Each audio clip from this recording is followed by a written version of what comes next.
Welcome to the Encore Audio Archives YouTube channel. I'm Taper Dave, and this is my channel. I've uploaded hundreds of talks here that I've recorded at meetings in West LA, and I've also recorded conventions starting in 2013. I've got a bunch of those up. And Walt and Mary Murray, the original owners of Encore Audio Archives, started the company in the 80s, and Walt recorded Joe and Charley's and a bunch of stuff down in Vista, California. My sobriety date is June 20th of 1994. I hope you find something you like, so please like and subscribe to my channel and comment down below. If you want to hear something that I don't have or that you don't see, I'll see that I get it. Anyways, take care and have a great day if you want to. Please join me in welcoming our speaker, Charley.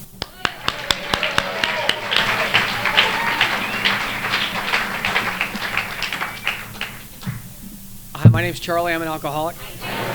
And I want to thank Mac for inviting me to participate at your meeting. It's an honor to be asked, and it's really an honor to be asked back, if you know what I mean. That's especially when you know a lot of people in the room and they're already rolling their eyes going, wow, has it been a year already? It's good to see people here. I was looking at the sign over there. This is like being shot out of a cannon coming to this meeting and being the speaker. It's like one reading and boom, you're on. And I like to at least hear somebody else's recovery before I start weighing the merits of my own. But the sign over there, weapons, fighting, and animals are not permitted on these premises. We didn't used to have to tell people that. And I guess until it became the sole domain of UCLA. But we can't fight and have weapons in this room, so what fun is there in AA anymore? We just clap for everything. I mean, I've seen people in this room have epileptic seizures or alcoholic seizures, which are even better, fling themselves onto the floor, and everybody is thought it's great, and help them out later. But you don't get to see that kind of stuff anymore. It's so AA has gone underground now. It's now, instead of people acting overtly, they're texting during the meeting. But I digress. I am an alcoholic. I have no outside issues. My life is pretty. I really wish I did. I'd be more interesting, but I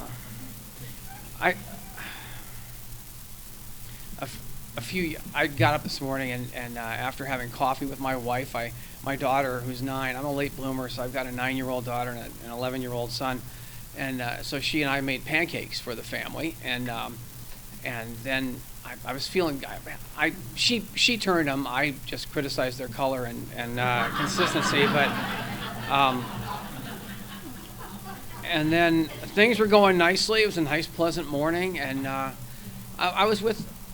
This is sort of, I sort of go all over the place because I don't talk that much anymore, so I don't really care. Nobody. But my son, a couple of years ago, I got my son one of those air hog airplanes that you pump with air. You put the plane on the end, and then you pull the trigger, and the plane takes off, and it goes. And we were in this park up in La Cañada, a big park, and we were shooting the plane off, and it was flying really nicely, and he was excited, and then I thought, let's give it about 10 more pumps. Come on, let's just really give it as much as it can take, and then took it, and he goes, you shoot it. I'm okay. So pulled the trigger, and that thing took off, and it was a huge park. It was breathtaking. It was a breezy day, and that plane just went up, and it was banking around and catching all the currents and going around that park, and we were both standing there, complete silence, watching the plane, and it was great. And then as it flew out over the 210 freeway, an errant gust of wind clipped the tail of it, and it went straight down into traffic.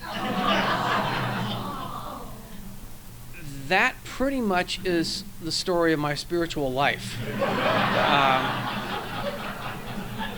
I get pumped up, I shoot off into the air, I feel like I'm just riding the currents.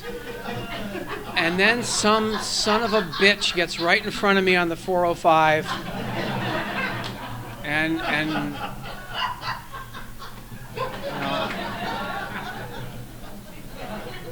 Alcoholics Anonymous, fortunately, has been a 29-year search for the black box, if you know what I mean, of my life. I personally think we should have a black box on relationships, so that after it all blows up, you can go back and say, "What the hell happened?" Well, the black box. The whole point of this is as everything was going well, I went to check my email. Don't ever do that on a Sunday. If you're new, you shouldn't even have email, really. You should have no place to check email. You should have no one who would send you an email. But I checked my email, and there was one email in there from my ex-wife. Yeah, just all you have to say in AA is ex-spouse, and you can see men get pained looks, and the women just go. It's almost synonymous, but I don't know. My sponsor always told me years ago, don't ever talk about anything that you haven't that isn't at least 3 weeks old. Then you can talk about it. So after it has time to soak in and not have any emotional impact, because I am nothing. I like to think that I'm pretty rational, fairly intelligent, and kind of middle of the line when it comes to reacting to things. But I know better, and my friends know better, that I am a complete reactionary. I have had my knee hit my chin so many times in the last 10 years reacting to things, and this marriage was one of them. But I don't want to go into a marriage seminar here. That's not why we're here. I'm Pete and Katie's boy. I grew up, I was born in Glendale, spent time being raised in Encino, and we apparently fled political persecution and moved to Anaheim at that point. I'm at the tail end of a 3-day allergy attack, so if I start making noises, I'm not having death rattles or anything.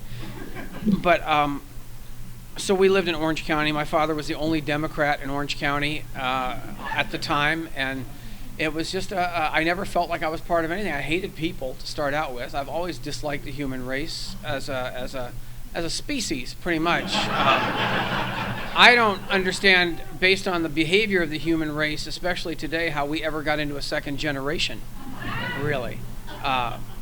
It mystified me. But the problem I have with it, and I think a lot of alcoholics understand this, a lot of regular people, non-alcoholics, there are no normal people in the world. Don't kid yourself.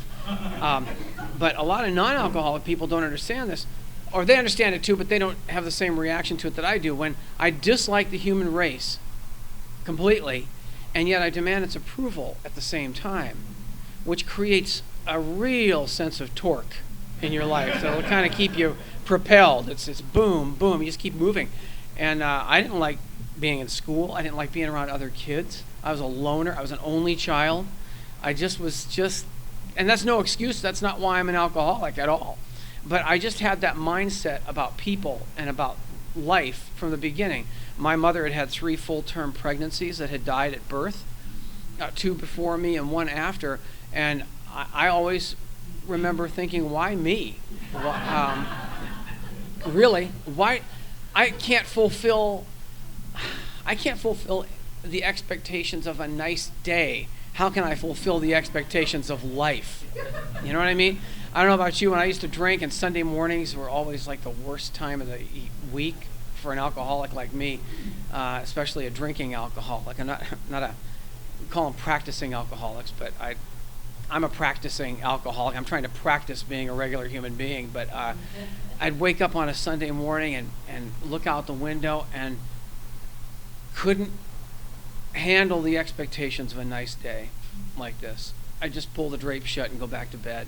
And I just can't deal with other people's happiness and other people's successes and other people's hopes and other people's desires and other people's this and that, when none of it dovetailed into mine. None of it. I didn't realize, of course, I had to take some action, but that shouldn't be a requirement.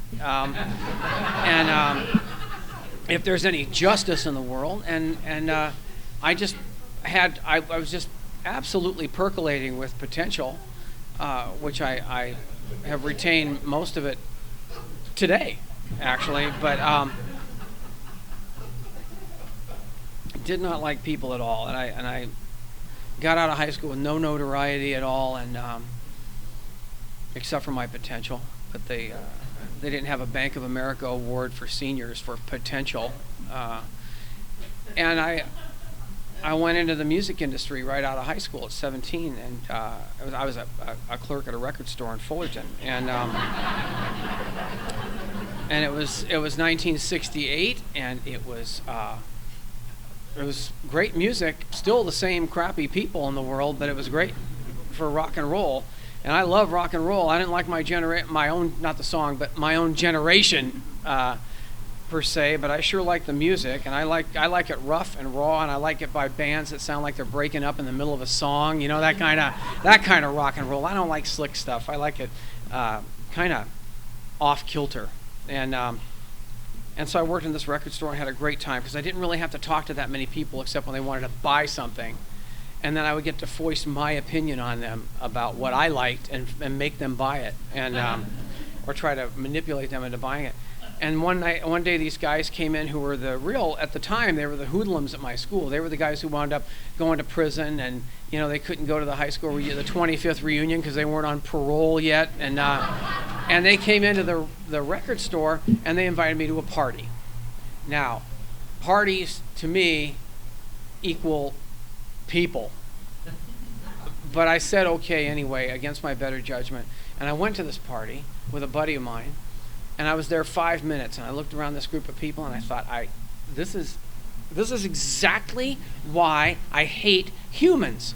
They're phony, rat-faced little bastards that chatter in this phony philosophy 101 horse crap patois, and they talk to each other. The girls are all dancing around like they would if Joni were there, you know, and it's just this saffron-dressed, patchouli-scented bullshit that I did not want to be around and had no patience with. And I'm standing there just grinding on this, and somebody came by and handed me a can of malt liquor.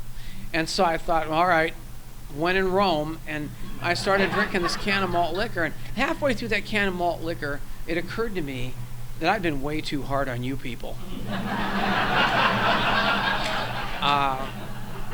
I started to feel, you know, okay. I was feeling rather fond of you, quite honestly. You became more interesting. You became more three-dimensional, even four-dimensional. Oh hell, 5 or 6 dimensions. I was into it, you know. And even I was feeling better. And I'll tell you what it bought me, what that half can of malt liquor bought me for the first time, was freedom from being self-absorbed. Alcohol made me feel free of my constant awareness of my position amongst everybody. I was like a walking algorithm. I knew where everything was in proximity to me, and not in my relationship to it, but in its perception of where I am at all times and what they ought to be perceiving. And it's tiring, really. And I'm not, you know, I'm nothing if not a tireless crusader, but I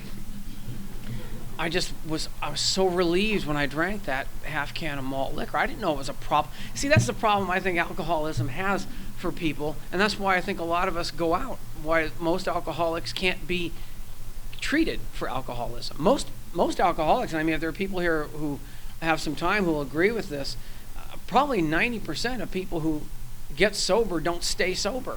I don't know why. You know, you can go elsewhere to try to find out statistics, but it's my observation that a lot of people don't stay sober, not because they're weak, not because AA doesn't work, not because other things don't work, but I'll tell you what I think it is, and this is just my opinion.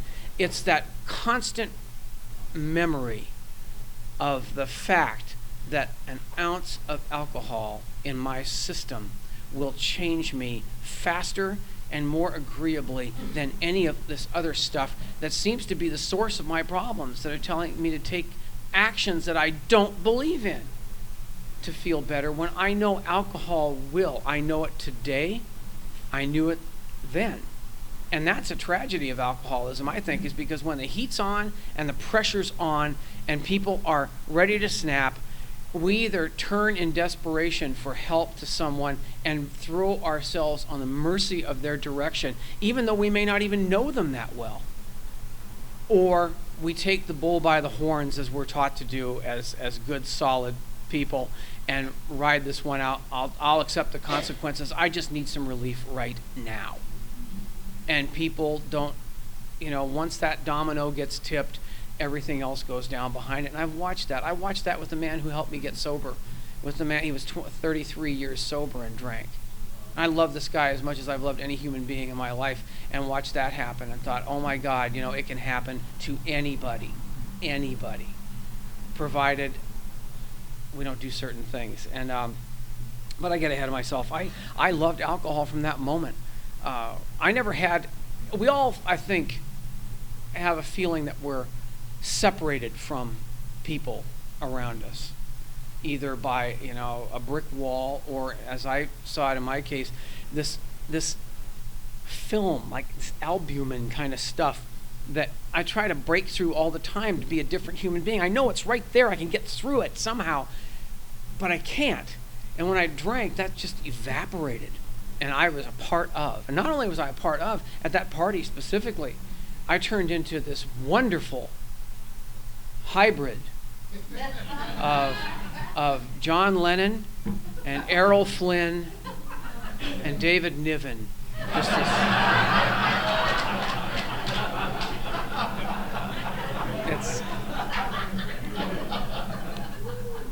It was, and I knew that everybody else was picking up on that too. And I felt charming and loquacious and interested. I was a good interviewer. I could listen to you. I would look you in the eye and listen to everything you had to say. And people, and then I would offer my commentary, which was always that rage. You keep rage pushed down for whatever reason you have the rage. Some people in AA were abused kids and pushed down that rage. Some people were treated unfairly or treated according to things that they had no power over, and they pushed that rage down. And some of us just have a sense of rage that I don't even know where it comes from. It's just in there, and it's dying to get out. And if I don't do something with it, as I've learned in the program, and don't learn a positive way to become of service to let the steam out of that rage, that it will leak out in every other area of my life. Just, it leaks everywhere. And that's how I was. I'd get good and drunk, and I got a reputation, I get invited to parties just so that I could stand there and drink and comment on people passing by. I don't know why. I had a mouth like a hedge trimmer, and but it was all based on negativity and resentment. None of it was based on being genuinely funny. It was just rude, but rude sells. And I'd cadge drinks for it. I'd cadge drinks at bars I like drinking at bars, because at bars you could be anybody you want, just like in rehab. But but in a bar, you can be pretty much anybody you want. I drank with astronauts and heart surgeons just like you did, and I was the writer, because I always had a pen, and I always had a deep thought, and I drank. I've told this story the last couple of times I've spoken, because it occurred to me while I was listening to somebody talk one night. You have those memories. They're not repressed, but they're just in there that you haven't sorted through them yet. So they're in a filing cabinet somewhere. And I remember going to this bar in Anaheim, the town that can't be underestimated. And I went into this bar in there, and most of the bars I drank at were guy bars. They're only guys. The only women in there would be the barmaids. So this one even had bartenders, but there was a woman who sat in the corner booth all the time back there and never spoke to anybody, never looked at anybody, sort of half turned away from the room. And she was fascinating to me, and it got kind of my little hybrid going, and I was thinking, wow, wonder if anybody's ever gotten through and broken the ice with her, because I'm kind of a listener myself. And so after about 3 weeks of drinking at this bar off and on, I decided on the way to the bathroom one night to maybe stop by the table and just say hi. And I stopped by the table to say hi, and it was a mannequin.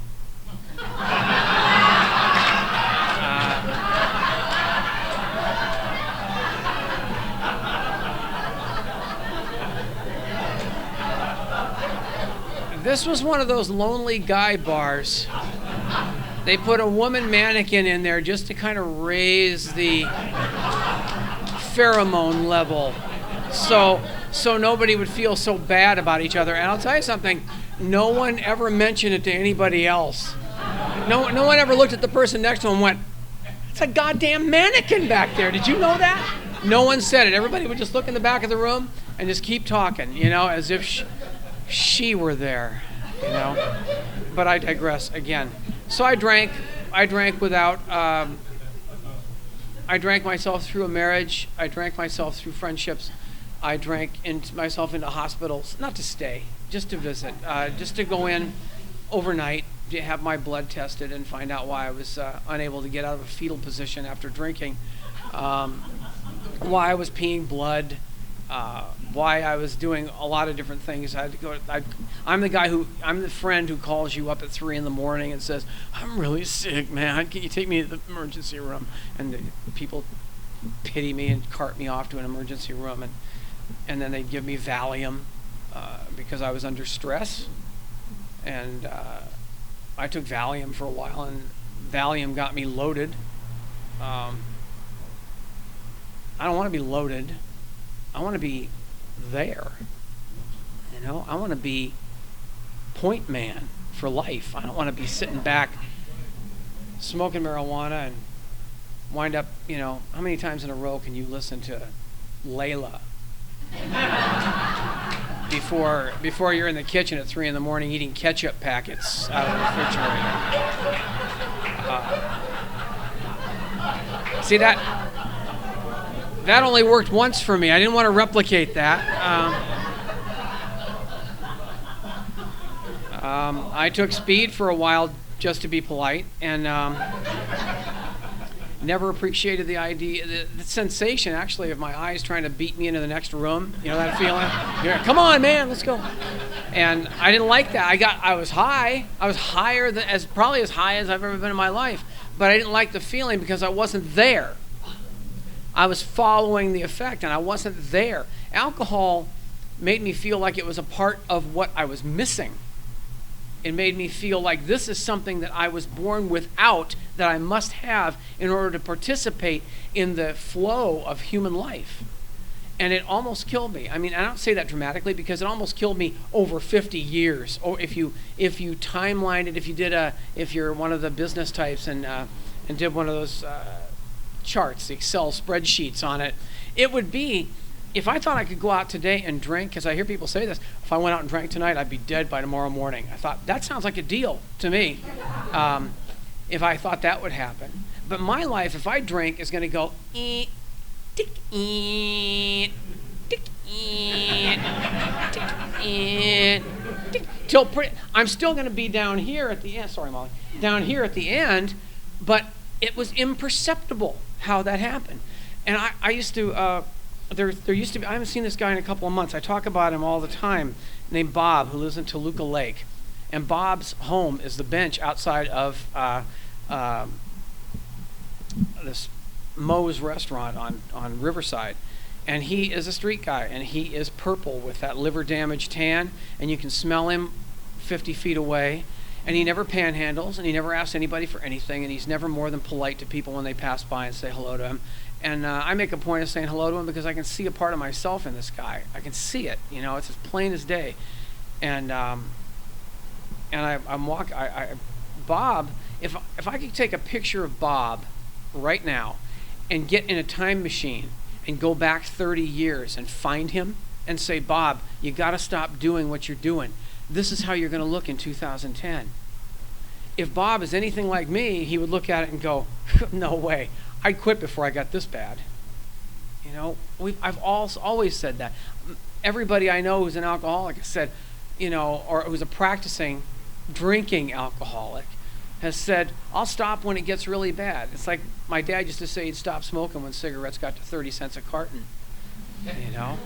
And he died of lung cancer. But we all say we'll stop, but we can't. I can't stop. I can't of my own will just say, I've had enough, because that's a part of me that I have to have in order to keep dressing up the condemned building that I live in called my spirit and my life, and repainting that sucker and making it try to look decent out there so I can get by, and inside just crumbling in every corner and not knowing what to do about it, and being powerless to do anything about it. And I've told this story too before, because I think stories sometimes tell it better than me trying to explain it. But my neighbor across the street about 8 years ago, he was a guy who worked for the studios, and he was a carpenter and painter, built sets and things. Really, just the sweetest guy in the world. He and his wife and their 2 children are about my kids' ages. And Tom used to come over, and if I had a door hinge loose, he would come over and fix it really quickly, because I'm inept with tools, anything besides, like a pencil. I can't work with anything. And Tom would come over and fix it. And Tom got pancreatic cancer in October a few years ago. And he went in, his wife told me he went in for surgery to work it, to get something done. And I said, well, how's the surgery going to help? Are they going to take out the pancreas? She goes, no, they can't do that. They can't take it out. What they're going to do is they're going to take out other organs and parts of organs to give the tumor room to grow, so that he doesn't have too much discomfort before he dies, and he can live through the holidays and be with the kids. So they're taking out good parts of his spleen and his stomach and those areas to give the tumor a place to grow. And isn't that, I mean no disrespect to this man or to trivialize his death, but is that not exactly what alcoholism does to people like us? We take away perfectly good parts of our lives and slice them away to allow room for the disease to grow. We cut away relationships, we cut away jobs, we cut away hopes, we cut away dreams, we cut away the love and affection of children, we cut away everything. And the thing that drives most alcoholics around the bend is, I don't mean to do that. That wasn't my purpose in doing it, but I can't not do it. No one understands, and I can't tell anybody about it, because that's the big secret. I don't know what's wrong, and I can't admit that I don't know what's wrong. And I get brought to an AA meeting by a woman with 22 days of sobriety.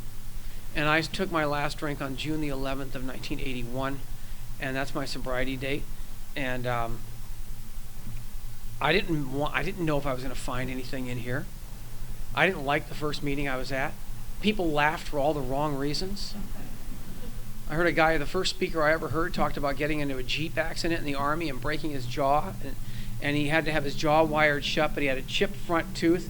And so he would drink bourbon with a straw through the broken part of his tooth. And that sounded... To me, I was thinking, yeah. And then he said, someone came up to him watching him drink in a bar one night and said, you better slow down, man. And he goes, what's the problem? And they said,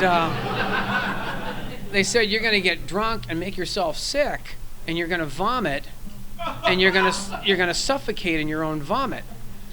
And he said that hit him profoundly. And from that day forward, he always carried a pair of wire cutters in his back pocket. And everybody laughed exactly like you just did. And I was laughing too, but I was laughing because finally somebody's making some sense in here. This guy, this is for real. He had something tangible. It wasn't just live and let live. How? How do you live and let, what does that even mean? What does that mean? First things first. No shit! But I see the first things, and then there's another first thing that I have to do before that, And there are a lot of first things that keep piling up on me. Of course, first things first. All that stuff. Think. Where is this place? Are you people, have you all had lobotomies? Maybe 1%, but it's... Come on, think, please. And your little sayings, your little steps. I took those steps. I said, Charlie, you take the steps yet? Did you read the book? You got the big book? Got the big book? The big book? A big book? Does that the big book have a title, maybe? Or is that a little complex around here?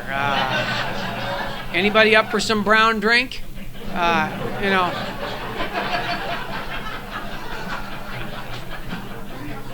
That was my reaction to AA the whole first 6 months I was in here. Was what Eileen W. I love Eileen. And she said something one time that hit me right between the eyes. Came into AA going, "Help me, help, help." Not you. And that's exactly how I was. Help me, but on my terms. I don't want to. You obviously have weird terms. Your terms are way, way back in like the 9th grade. See, my terms are grown-up terms. Like, I need a 20.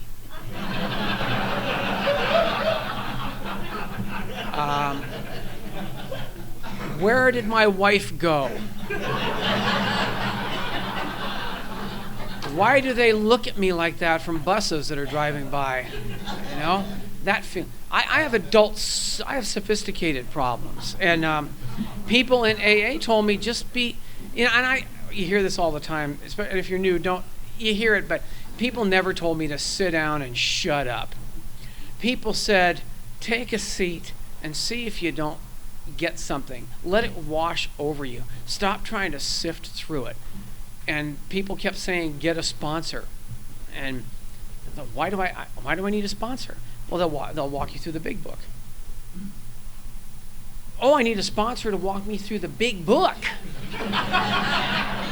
I guess a degree in journalism and a minor in English isn't enough to help me walk through the big book by myself.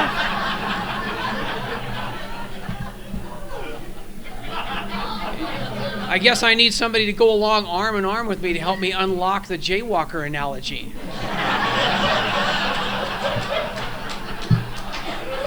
Or help me parse the gee ma, ain't it grand, the wind stopped blowing. And I scoffed at everything, but not maliciously, because it was defense. It was all defense, trying to keep from having to do the things that you wanted to show me how to do, generously and lovingly and kindly. And I kept pushing back, but not enough to go away. You know, that I didn't want it, but I didn't not want it that badly enough, if you follow my thinking. I wanted it. I just didn't know if I could let myself have it for whatever reason. Because I'm afraid all the time. All the time I'm afraid. And it's always been the thing. I feel like I've always been walking through water. That's why I'm a late bloomer at everything. I went to college at 17. I graduated at 30. Hello. I take 9 units one semester and flunk out of all of them. And Clancy said this before. You know, we fail at something, and so we raise the bar next time. You know, we can't jump this bar, and we fail, so raise the bar up. Get it? I failed out of 9 units at college. Next semester, I'm taking 15. Show those prick bastards I can do it. You know? And we fail again, and the rage builds up. And not only does the rage and the anxiety and the resentment, but what else builds up is the shame and the guilt and that sense of remorse. That remorse that I think it's like walking around in wet clothes all day. You just carry this remorse around wherever you go. And I had all that going when I came in here, and nobody in here said, huh, look at this guy. You know, because no one even remembered me while they were shaking my hand, but it was just walking into meetings like this and feeling that there were people here, something was happening in here, and I didn't know what it was. And my insides, because it says in our book, and I agree with that we're all born with that sense of wanting to find something out about God. We have some question about God and want to get to God in some way. And I sense that some of you in here had that, and there was something in me that responded to that, and I couldn't tell you what it was at the time. I didn't know it. And if you're new, relax. You don't need to know it.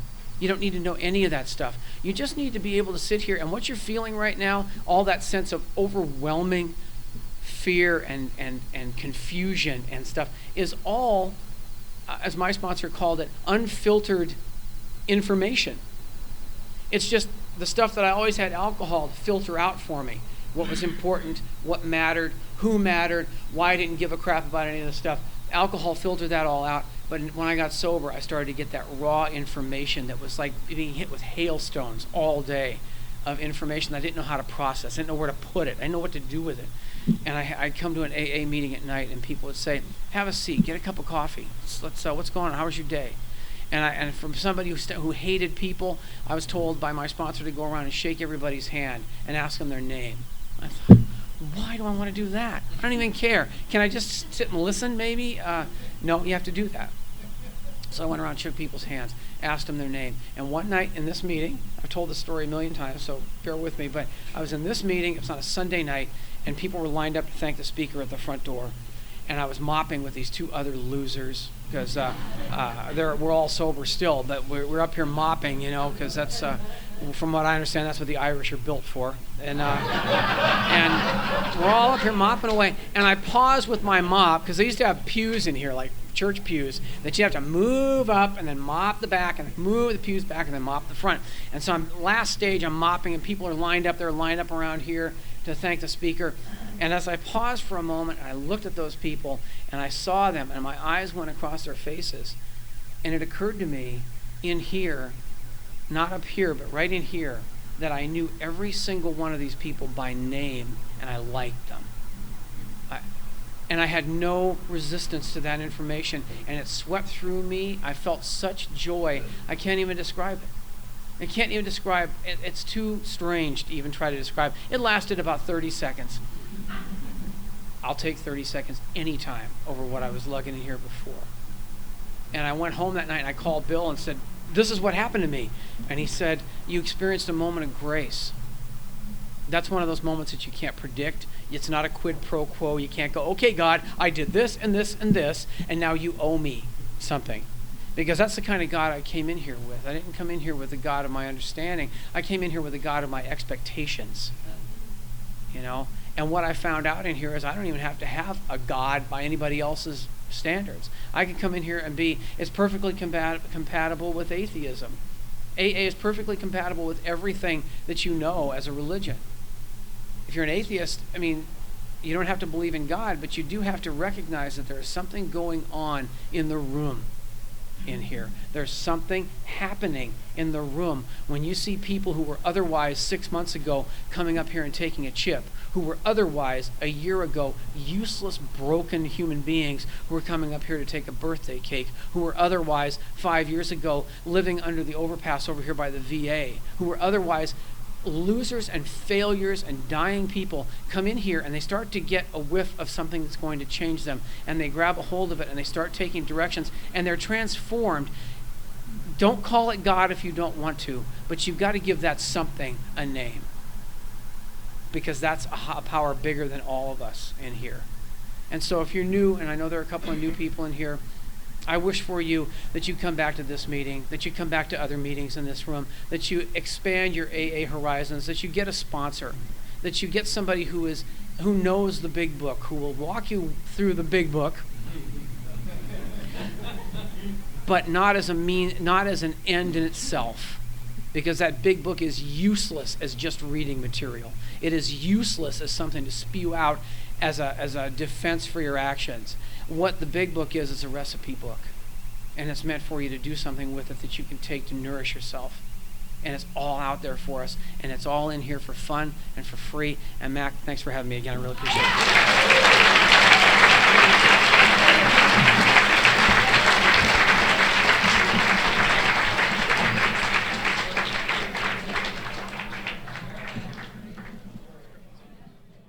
I think we got a great talk going on here. Thanks for watching the channel. Taper Dave here. Just curious, do you think this is better than Zoom? Okay, this is how I prepare my drone for launching.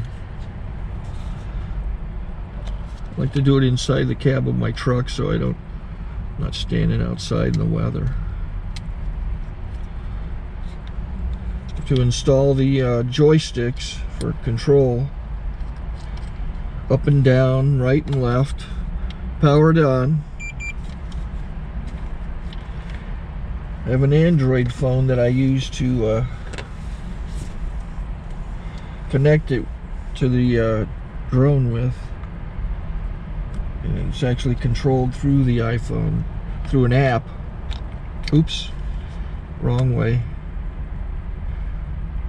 It's actually controlled through the iPhone, or through this Android phone, through the app. It's actually controlled through the Android phone, through an app, and you connect it through this short connection right here.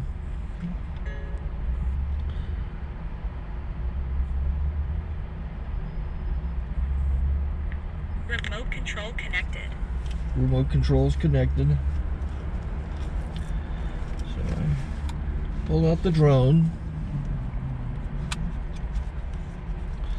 I have to extend the legs. Long legs extended first, then the short legs. Remove the gimbal protector. Set that aside, then power it on one short burst, then one long burst. I lay it down. So I have to go to calibrate. So the drone's not connected yet. It shows you here as this drone gets disconnected, even though the remote's powered on. So the drone has to establish it's connected. So I go into the app to calibration mode. First I'll calibrate the remote controller. Start calibration. Out, in, oop, out, in, up, down, and then this little wheel is to control the gimbal. So it's calibrated. Go to gimbal calibration, start calibration, and then it calibrates the gimbal. I don't know if that shows up. The gimbal's moving all over the place. Changes, you can see it on the video. And I'm calibrated to take off. It's acquired 7 satellites at the moment. There are 26 satellites up in the sky, which it has to acquire before you can take off. So it's connected. It's got enough satellites. This is white. I can go to press this little arrow button, swipe right to take off, and it would start the motors if I slid this to the right. But I'll wait till I get outside. Don't want to do it inside.